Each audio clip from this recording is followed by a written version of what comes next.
Back in November 2018, we noticed water leaking in and around our fireplace. There was also water down in our basement near our cleanout box. Earlier that year in February, we had Paramount Chimney come out and put a sleeve in our fireplace flue and seal off our oil heater flue because we had gotten a new heater system that had a direct vent. We also had our bricks treated with a water sealer. So in November, when we noticed the leak, we were disappointed. We were getting ready to go out of town, so I went up and put a tarp on top of the chimney to stop the leaking.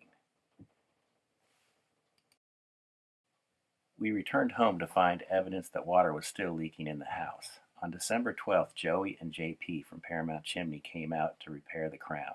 They reported that the previous job had been done with cardboard and latex cement, and the cardboard was wet. The repair was done with a metal sheet and extended all the way to the edge of the brick.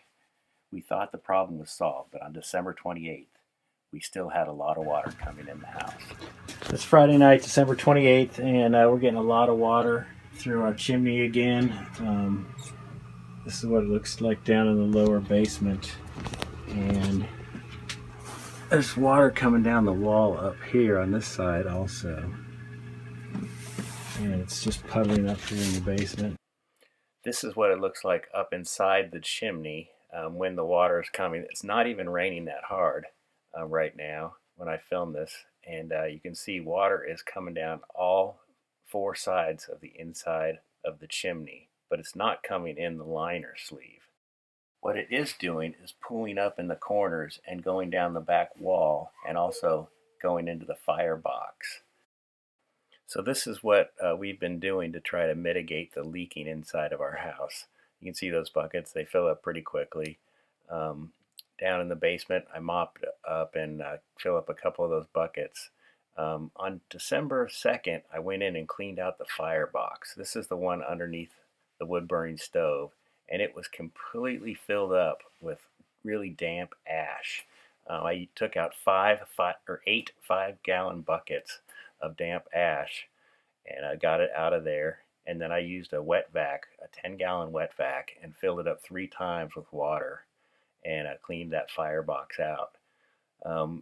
It's confusing to us because we don't use that fireplace. We have a wood-burning stove, so we don't think that any ash should actually get in there. But there was plenty of ash in there. Looks like that might be a drain right there, but it's plugged up if that's how water's supposed to get out.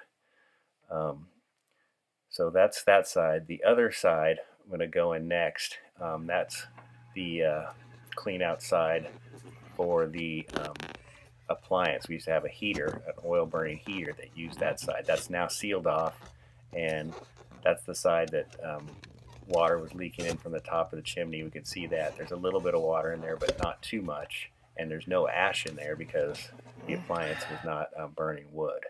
So here's a diagram of our chimney. Neither flue is being used. Our wood burning stove has a liner, and the appliance is no longer being used, but we've still got water coming in, and that's a problem.